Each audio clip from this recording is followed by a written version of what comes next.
Hi, I'm James Schillinglaw, and I'm here aboard Ponant le Commandant Charcot, the new luxury expedition ship, and we're on a kind of a shakedown cruise before it gets into service. And I'm here with Ponant's global brand ambassador, Frederick Johnson, and we're going to talk a little bit about this brand new ship and what the impact of it is, because it is really an innovative vessel and it adds to a lot of innovation that Ponant has been doing recently. And you're going to find out about all that and more on Insider Travel Report.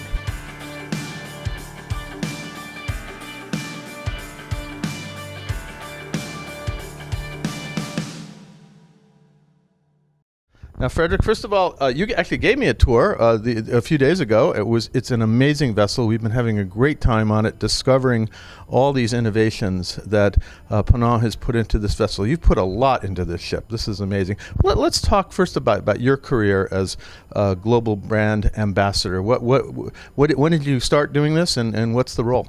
All right, so bonjour. So I started in 1998 as a cruise director on the ship, and I worked for different cruise lines. Mm-hmm. I joined Ponant in 2012 as well as cruise director, and 3 years ago I wanted to work on land, and so I have the title of global brand ambassador, meaning I'm representing Ponant all over the world. Mm-hmm. So doing road shows, trainings for travel agencies, presentations for clients as well, and doing MC as well when we have like inaugurations. And you also give tours, a very good tour too as well. Polyvalent, yes, a little bit of everything. Now, this really is Ponant's crowning jewel so far. It is your new flagship. But talk to me a little bit about how Ponant has grown. And I've been lucky enough to see from the beginning. I saw the original Ponant. I've seen that, and I haven't sailed on it. And then the new innovations that they came through with the Boreal, Solial, and that class. I have not been on the next class, but then this is a whole jump forward. So talk about the evolution of Ponant, if you could. Yes, but more than 30 years ago, when this company was created, the idea was always on small ships to bring you further and to bring you to places where nobody goes. And so with the Boreal series, as you mentioned, the sister ships, we were the first cruise line to go to the poles in such a comfort on board, in such a 5-star comfort. So with the Commandant Charcot, we even want to take you further, and that's why we built this amazing. It's not a cruise ship anymore. This is an exploration vessel. No, indeed, I think it's the first passenger vessel. The only thing that has a higher ice class, I believe, is a Russian icebreaker, a nuclear-powered Russian icebreaker, right? Yes, correct. So the ship was built thinking about the scientific project first. So the labs were thought from the beginning. And so we don't only have scientists on board, but we have working scientists on board, and it's an international team, so that makes it even more interesting for our guests.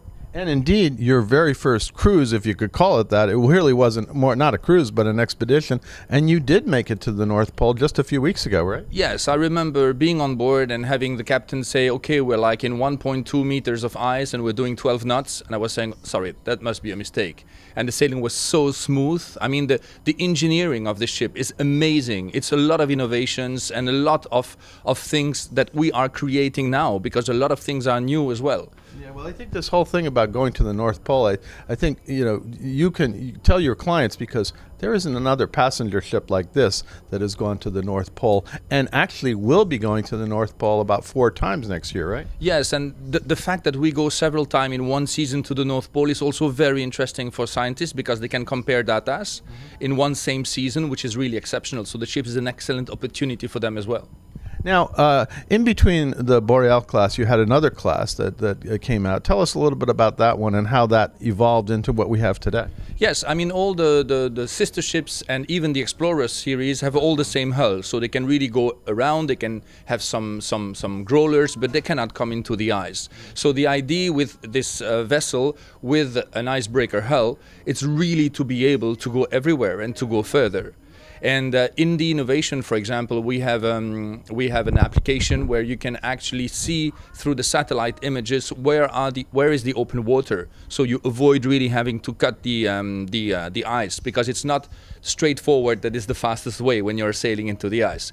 you really need, to go around, and then you can find the best and fastest way to the North Pole as well. Well, I know the captain, Patrick Marchessault, explained this, although he did say when you really have a problem, you actually go in reverse, and this ship actually has a unique second bridge in the stern, and you actually cut through the ice when it's really thick, right? Yes, it's called dual mode, so you can actually have the bridge forward, so we can go forward, but if we have like more difficulties, which will be very seldom, it's more a matter of, safety, just to be sure we're not stuck in the ice. So if we go backwards, it's really to be sure that we cannot be stuck in the ice in these extreme conditions. Well, you successfully went to the pole and back, no problems.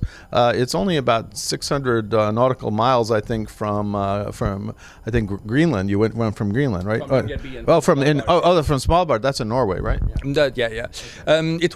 First of all, you had the water, then we saw the blue whale, then we saw narwhals, and then we started slowly with the first sea ice to see some polar bears. Yeah, well, we talked to your expedition leader, Jonathan, and he told me all about that. It sounded like an amazing trip, and it sounds like a trip that your clients would enjoy next year. Now, let's talk about this ship, the innovations. Obviously, the PC2 class being an icebreaker essentially is an innovation, but you also have some unique propulsion too. You have LNG, and it's a hybrid electric, right? Yes, it's azipods. So like we don't have a rudder. It's like 362 azipods and 17 megapower each, and very maneuverable. So that's really useful when we sail in the ice. And the ship is, the word we heard a lot on board is smooth sailing in the ice, So I thought that was really good. Well, we actually had a little bit of surf here earlier, and it was pretty smooth, I got to tell you. And actually, the ironic part about this is down in the Arctic, up in the Arctic, it is pretty calm, right? Yes, but off the coast of Brittany going to Portugal, it's a sea that is usually a little bit rough, and so but it handled it pretty well. And now it's actually heading eventually down to its first season in Antarctica, right? Correct. Yeah. So we're starting end of October, 1st of November, going to Antarctica. The ship will stay there until the end of the season, so like February, March, and then we will start exceptional cruises East Greenland, where we even will have activities with the local communities like Dot Sledge and so on. And these are towns, or these are villages that are really not touristic at all. And we are going in the traces of all the French polar explorators as well, like Paul-Émile Victor or even Commandant Charcot. Even Commandant Charcot, who unfortunately, I believe, passed away on a ship. He had a shipwreck in Iceland somewhere, right? That is correct. Yes, only one survived, and yes, but Charcot he was first a scientist before being a sailor. Right. And so his purpose was always for science, and I think we just continue.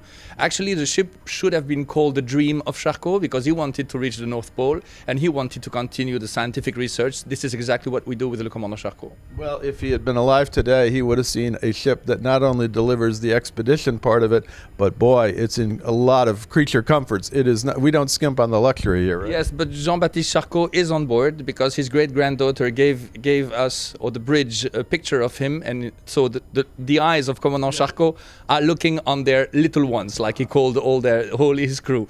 So Jean-Baptiste Charcot is indeed on board. He is in here, yeah. Now let's talk about some of the other features of the ship. First of all, I mean, I can't go without saying you have the only Alain Ducasse restaurant at sea, and it's pretty amazing. Yes, so it's a premiere, and I think the gastronomic restaurant on Deck 5 is really, really fantastic for that.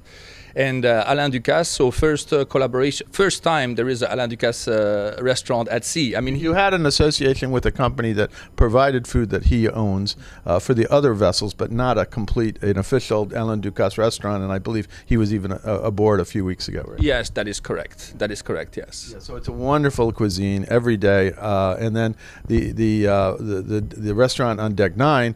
Also, it sort of features his food, but it's just a little bit different. Yeah. It's like in a cozy atmosphere, and it's a buffet style. Of course, we serve now. You just like ask what you wish, and then we serve you on your plate. But I think it's always a choice if you feel like having something more fancy, gastronomic, French cuisine. And we don't have only French cuisine; it's also international. You can choose in your menu. And then on Deck 9, it's like more buffet style. I would say more cozy, relaxed atmosphere. Yeah, well, absolutely. And then, of course, the accommodations are really super. I'm in a wonderful, I think it's a deluxe suite, but you showed us some amazing suites in the stern of the vessel, 4 duplex suites, right? Yes, 4 duplex suite on the aft, so you can really see the wake, which is really amazing when everything is white. It's just you just like wake up, you put your head up a little bit, and then you have the aft. It's like 2-story, the duplex suites, and the owner suite as well. The chairman suite, which actually features an entire, I think bigger than the suite is the balcony. Well, I'm called a balcony. It's almost a promenade, to be honest with you. Yes. I know it's huge, and it even goes a little bit on port side and starboard side, so you can actually see forward. You have your own Swarovski long view, and of course your jacuzzi, the butler service, private fitness coach. So yeah, there are quite nice features. And here and actually you mentioned something that you also have a wonderful spa aboard, right? Yes, the spa. The particularity of the spa is that you don't only have like the massage, the hairdressers, and nail salon and so on. You also have a sauna and you have a snow room, which is also a premiere. And we wanted to have this like the Nordic style, to combine the hot and the cold. So you actually have a real snow room. So you combine sauna, hot and cold, and then just a little bit further, you've got a relaxation room called Jardin d'Hiver. It's like an indoor pool with a detox bar. So with smoothies, and you have like a lot of different teas, and it's a really nice and relaxing area. Well, this is a very different ship in that sense. It has an indoor pool in the spa area, which is lovely, and then it has an outdoor pool. But I call it it's a special area you call it out there in the stern of the vessel. Right? The Blue Lagoon. There are right? 2 baths, and there are different temperature, and so it's really nice because you have a view on the entire aft of the ship. And again, we tried it in the North Pole, and it was amazing. Like to be in this hot water, and outside it was like minus 18 or something like that. And it was just we realized we were in an amazing place. The thing is, outside you have the extreme, and on board you have this amazing comfort, and that is what is amazing about Le Commandant Charcot. Absolutely, and we are now we're actually in one of the main lounges here that has a beautiful theater in towards the bow of the ship. What else would you tell travel advisors out there to tell their clients about Le Commandant Charcot? I think being the first hybrid electric LNG powered vessel, this is something important. Like we reached, for example, the North Pole just on electric. So I think, there's zero noise pollution. And also when we approach wildlife, that's a huge difference. There is no noise coming from the ship. So it means that the bear decides to come to us or not, and this is what happened. Yeah, no, and we saw some pictures of the bears you encountered up in the North Pole, and they seem to be more curious about you than you were amazed you saw them, but they came up and was kind of hanging out. The expedition leader said a really nice sentence. He said, at a certain point, we didn't know who was looking at who, between the polar bear and us. I doubt they've seen too many ships. They've seen a couple of Russian icebreakers, and maybe a nuclear submarine or something. We thought, as the ship is impressive, it's not really like big. It's still 246 guests maximum, 123 staterooms, but I think that we were maybe we thought the wildlife would be scared of that huge ship coming, but actually not. So like two times out of 3 they would really come to us and don't like run away or go away, and if they do, we just leave them. We just respect that as well. You're also able to get out on the ice, because obviously in the Arctic it's all ice, so you can get out on the ice and be I think what your expedition leader told me is that where the geographical North Pole was, there was actually a little water. Yes. And then you had to move a little bit over to do your kind of celebration, right? Yes, the geographic North Pole is not just a point, and it's drifting on the ice, so you're never at the same position, and you actually travel around the world, which is a nice thing, So in just a few hours, you're all around the world. Your watches go crazy. The time on your mobile phone goes crazy, and I think the fact to be there is like just an amazing moment. And we were the first French ship ever to reach the North Pole, so that was something special for us as well. And as you said, I'm sure Le Commandant Charcot was looking over your shoulder and saying, "Wow, I finally got to the North Pole," right? Yes, and I remember the emotion on the bridge as well. It was a very special moment, but it's like the achievement of the ship. We built the ship to be able to go to such areas, and finally we could do it, and we even arrived one day earlier. So I think it was a great achievement, and everybody was somehow relieved, very proud, very emotional, but I think all the guests will be as well, because when you step out of the ship at that place in the earth, you feel like it's lunar. You feel you're in another place, and that is amazing. You have the feeling like it's the end of the world, and you're all alone, which is really an amazing feeling. Antarctica, the Arctic is great, like, you know, with Greenland and Spitsbergen, but if you go to the North Pole, it's even something different. It is something different, and it's something you can really only get on this vessel, on the Commandant Charcot from Ponant. They're going to start their Antarctica season this November, and then, of course, next summer they'll head gradually up to Greenland and then up to the North Pole, and it's going to be amazing. Frederick, I want to thank you for taking the time to speak with me. So thank you very much. Merci beaucoup. I'm James Schillinglaw aboard Le Commandant Charcot, and this is Insider Travel Report.